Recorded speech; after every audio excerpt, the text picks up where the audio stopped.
when farmers die and go to farmer heaven, I think this is probably what it looks like. We raise about 1,000 lambs, about 300 pigs, and about 2,000 beef like this a year.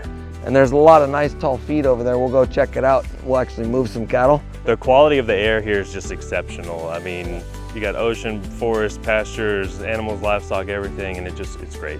When we started 15 years ago, we had 400 acres. Now we have 8,000 acres. And we've made literally hundreds of thousands of dollars for the community. But it's just high quality food, high quality people, high quality environment. Hey everybody, welcome to Heifer USA. We're here at Stemple Creek Ranch, just outside of Petaluma, California in the Tomales area. I'm here with Lauren Poncha, owner and operator of Stemple Creek Ranch. When I first got here, I told Lauren, when farmers die and go to farmer heaven, I think this is probably what it looks like. And in this video, you're gonna see exactly why I say that. It's a beautiful, beautiful ranch. They're raising pastured pork. They got grass-fed and finished cattle. They're doing grass-fed finished sheep and so much more. We're gonna turn it over to Lauren and hear a little bit about his story and how this farm got started. And we're gonna start off showing you what feels like the heart of the farm, which is where we're at right now, where it's their community and event center. And we're gonna dive right in to talking about the importance of community in regenerative agriculture. Yeah, so I'm a fourth generation rancher. So this ranch right here that we're standing on is first generation, really. Me and my wife, Lisa, bought it about 15 years ago. This is Stemple Creek. It winds through the property and it winds through my parents' place over all the way to the ocean. Ocean's about 4 miles from here. Now our focus is like trying to help pull up the next younger crowd and get people excited about it and give other farmers or ranchers that, like me, hope, you know, that there's other ways to do things, to adapt and change. We can't just keep doing the same exact thing over and over and over, expecting different results. We now have an awesome venue that we host about 15 weddings a year. They're all kind of regenerative based. All of our events are agricultural focused, educational. People come here, but they learn about farming. They might come here for a wedding, but they learn about ranching. Well, it's a beautiful, magical place, and I can't wait to explore it with you today and take a look around and start right here with this venue. Okay, so this barn here was a dairy barn. Back in the early 1900s, it was a horse barn and it was a hay barn. And none of those things really applied to us nowadays. So we decided to clean it up and make it an education barn that you can also have parties in. So this is a community gathering space. So we've hosted many fundraisers for like the local FFA. We've hosted many fundraisers for the local schools, and we've made literally hundreds of thousands of dollars for the community. I know wedding venues particularly is something we get a lot of questions about on our channel. People are really curious about it. What has been your experience running weddings on the farm? So we have a team. My wife Lisa runs all of the Airbnb, farm stay, and events, and she's amazing at that. But it requires really a vision of what you want and what you don't want, because you're opening up your home or your ranch, and you have to have responsible people, really responsible people that are gonna appreciate it, and most of the people that come here do.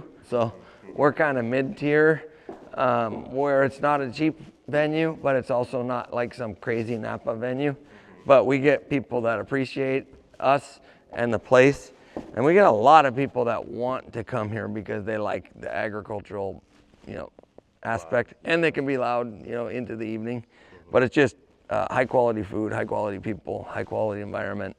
You have to charge accordingly. You have to be professional contracts. You have to have wedding planners. You have to have professional caterers. A lot of times the wedding party or even others get educational tours, you know, before the event, the day before, or sometimes the day after. And many times, it's not a requirement, but many times our proteins are featured on the menu, so it's a win-win. So set a little context for our audience here. So we're here in Northern California and it's early May right now. You know, everything is in bloom. The weather's really nice. It's a nice cool 60 to 70 degrees. Is it early spring for you guys? Is it late spring? What is going on in nature? It's late spring right now. We have about a month before we dry up. Usually we're in a Mediterranean climate, so the first rain is really important to us and the last rain is really important to us. So we got our first rain in October and started greening up. And we go through, it's a cold winter. When I say cold, you guys would probably laugh, but like it'll get down into the mid-20s so frosty in the morning, but then afternoons is 55 or so. The grass is green. If it meets 100, we're still growing. The grass is still growing usually.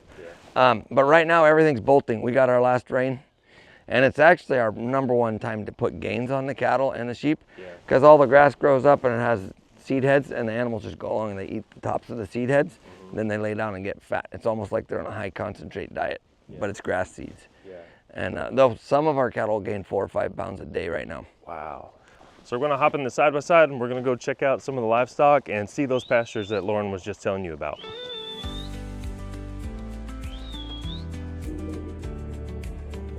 Yeah, so as we rotate around the pastures this time of year, we try and have big mobs of cattle. It's 2025 and the cattle market's the highest it's ever been. We're struggling to get enough cattle to make our mobs big enough because the price of cattle, everything's worth 2,500 bucks. So we're a little bit understocked right now, but we just grazed this this last week. And so we like to eat the grass in front of us, stomp on the grass below us, poop on the grass behind us, let it regenerate and regrow. But I want to show you how much residual there is. And you can, I don't know if you can see that line, but that's where our tumble wheel stopped. And there's a lot of nice tall feed over there. We'll go check it out. We'll actually move some cattle. And that's mostly logistically for where the water is. Like we have permanent waters back here and we have permanent waters there. And if you look around this pasture, you can see the different colors of grasses where we've already grazed. You know, 3 weeks ago, last week, earlier this week, right now. And then over there hasn't been since like March or April. How long do you usually rest in between? That's a great question. We're trying to give a minimum of 60 days rest. This time of year, we'll hit it as quickly as 21 to 35 days. We bounce, we call it pulse grazing, not rotational grazing, because we don't go from A to B to C to D. We'll go from field 1 to field 8 if the pasture's ready to be eaten at field 8. We'll go through one to get to another one that's ready, or we'll skip one that we want to have more organized disturbance or less organized disturbance. And what's your forage content like? Like what are they eating on? Most of this is annual, not native California grasses that are European introduced. There's foxtail and ripgut and these other things, but the main nutritious grasses are clover, ryegrass, orchard grass, harding grass, which is called perla grass to some people. We have a little bit of fescue, but the mainstay in this area is clover and ryegrass that grows really well. We don't have some mentality of take half, leave half, or take a third, leave a third. We're just, our mentality is we don't want to leave it standing, so we eat as much as it can, knock it over, and we don't want any bare soil. And then we get in and out of it really quickly. Probably right now, we still have like more than 2,000 pounds of residual dry matter per acre, what we just grazed. So there's a lot of left over. And I noticed you have quite a bit of sheep on the ranch also. Are you doing like a leader follower system with those, or how do you manage the two species together? Yeah, we have 6 pastures that we rotate the sheep through. And if there's an opportunity area to graze better, it'd be with the sheep. But we do graze in the same fields, not always at the same time. But I'm a big disciple of like the understanding ag folks and the 6 principles of soil health, and know your context. You know, everybody's context is a little different. Graze with multiple species, always have a living root in the ground, never have bare soil. You know, biodiversity is really important. And we just kind of go by those principles, especially the biodiversity, the no bare soil, and the multi-species. Cool, well, that's great. You wanna go take a look at the cows? Sure.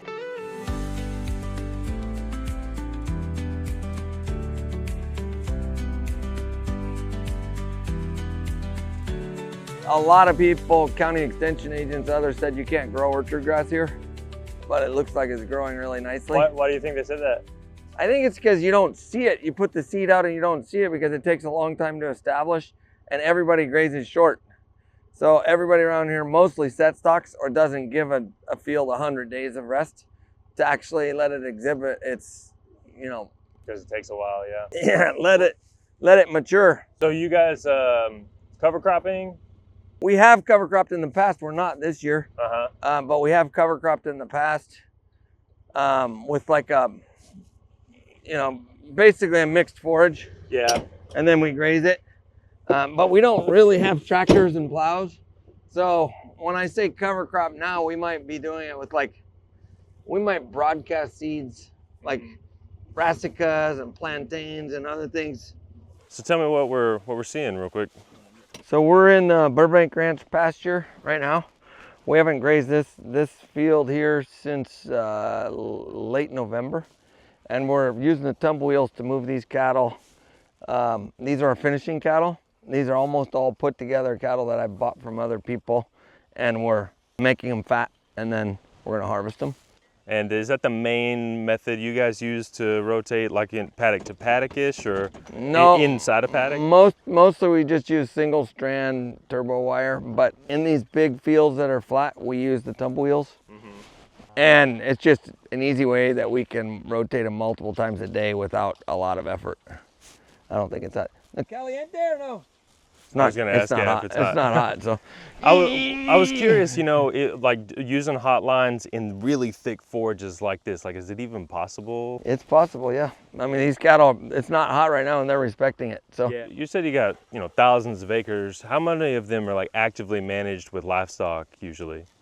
well, how do you determine actively managed? I would say this is actively managed, like daily moves, sometimes multiple daily moves. This time of year, we might move 5 times in a day, you know, and only like 10 feet just to make the cattle eat more. These other ranches are more steep terrain, poison oak, brush, and we more set stock on those. They're actively managed. So it's not like Just different it's based just, on the it's context. not, yeah, it's not like if we had virtual fencing, we would move them every day, but we're not going to go spend, you know, 10 hours to move a hot wire up and down a cliff to move them. And so to give our audience an idea, like how many head of cattle you guys usually do in a year, and sheep and pigs and all that? Yeah, we raise about 1,000 lambs, about 300 pigs, and about 2,000 beef like this a year to market. But we have about 600 mama cows, and then we have 2 other producers we buy a lot of cattle from, and then we buy, you know, mixed and matched here and there on the open market, video sales, sometimes even an auction, depending on what cattle are there. And we bring them home, fix them up, and use them in our program. And where are your main markets? Main markets, San Francisco, Bay Area, really. Are you doing direct to consumer, direct to wholesale, a little bit of everything? We do everything anybody ever wants, from farmer's market, grocery store, restaurant, direct to consumer, on farm tours. We ship to every state in the country. Where do people find you online? StempleCreek.com. If you go to www.stemplecreek.com, we ship on Mondays and Tuesdays. It's usually 2-day shipping around the country. California's usually next day. There's also a really cool pond. This is like when I talk about regenerative, this is regenerative stuff in my opinion, because we're building soil, we're creating more life, we're creating more biodiversity. When we bought this place, this pond, there was no trees around the pond. All the cattle only had one drinking source. It was the pond. And so there was nothing green around it. They just basically would wade out in there and drink the water, and the water would turn green in the fall. So the first thing we did is we fenced off the creek. We put a solar pump in there that pumps water to 6 different troughs around here now. And now we can rotate the cattle around and manage it that way. It seems like it works a lot better. You said this is regenerative. Do you, like, is it because ecosystems diversity? How important is that on the farm here? And what benefits does having that diversity bring to the rest of your operation? It's hard to measure it economically, but it feels right, and building soil and doing the dance with Mother Nature to create above ground biodiversity and below ground biodiversity.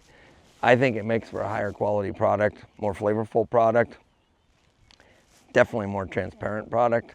And like the quality of the air here is just exceptional. I mean, you got ocean, forest, pastures, animals, livestock, everything, and it's great. Right. So like there's so much life in the soil that when a cow poops, there's a bunch of stuff that eats it up, you know, quickly and fertilizes it. Everything here is to gain weight, so we want to give them as plush of a lifestyle as possible, so they eat, lay down, get fat, and then the fatter they get, the faster they get, the sooner we can harvest them. So, What breeds are you doing? We predominantly Black Angus. We do some Red Angus too, but it's predominantly Black Angus. Yeah. But you're not calving here? We don't really calve on this ranch. We do calve 600 cows on other ranches around. There are cows, but they're on the steeper country. Yeah. And then we did have 100 heifers here this year, but they're gone. We do lamb here though, because the sheep are more intensive. With the same crew? You do that? You do all the lambing too? Oscar does that, yeah. Amazing. Yeah. We don't And you got micromanage 1,000. You it. say you got 1,000, right? We have 1,000 lambs. That's have a job, buddy. We have about, well, full disclosure on that, we raise about 300 to 400 lambs that are from our ewes. Yeah. And then we buy feeder lambs from other people Yeah. to finish them. Yeah. That's still a lot though, for sure. Okay, so we're in a sacrifice pasture, would you call it a sacrifice paddock, where Lauren is raising pastured pigs. And I gotta ask you, with so many acreage of beautiful pasture, why pigs? People love bacon. That's a great answer. Yeah, So people true. love bacon. No, pigs are actually one of our most profitable enterprises because we can supplemental feed them. They're pasture or outdoor raised. They're delicious, and we feed them barley, wheat, and peas. So it's no corn, no soy diet, and it makes a very nice flavor. So this is now my pig pen. I want the pigs to come in here, clear everything out, and ultimately we'll compost these trees. But if you listen, there's an amazing amount of bird life in these trees. It really is. I mean, folks can hear It's like it humming with blackbirds.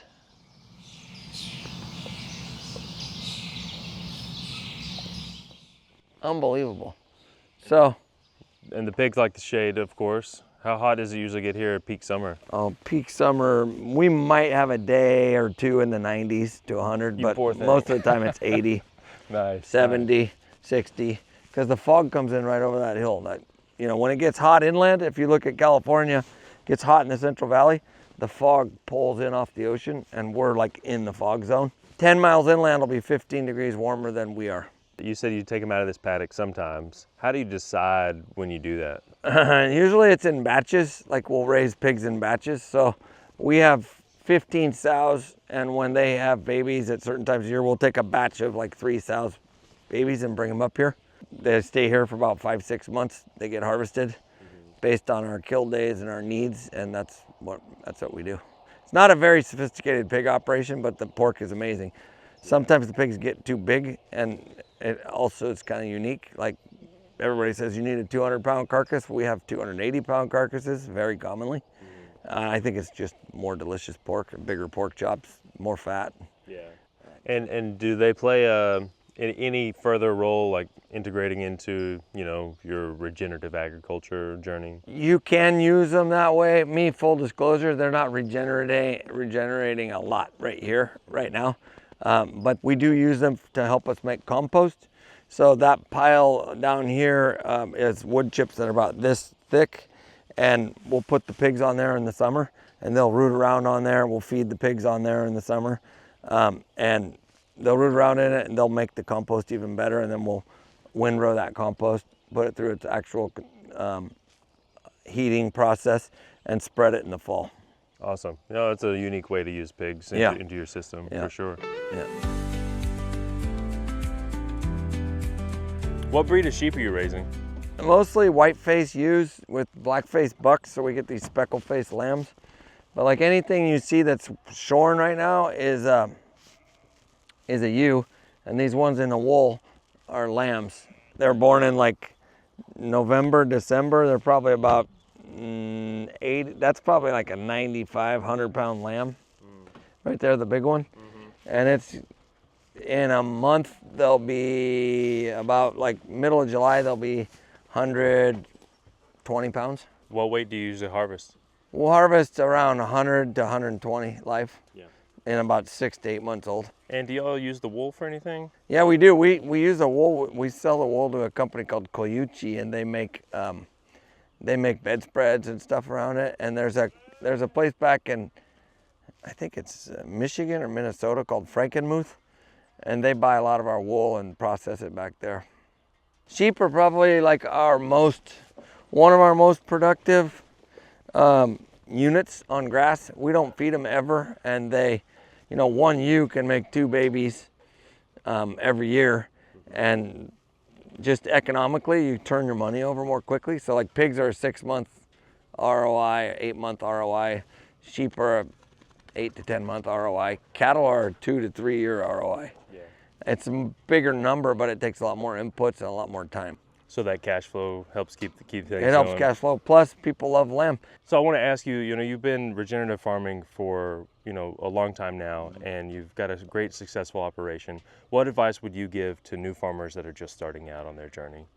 Oh, that's a real good question. And I'm a big fan of mentorship. So I think you see somebody you want to be like, or see somebody who's successful doing something what you want, and learn from them, even if you have to work for free. And there's tons of opportunities out there. People always say, oh, land access is so difficult. Blah, blah. You know what? Everything is possible. How many people get to buy a ranch in West Marin? Everybody said, you can't do it. We just did it. We did it because we're adapting and changing. We're bringing new enterprises. We're engaging with customers. We're doing all the things that we need to do to make it happen.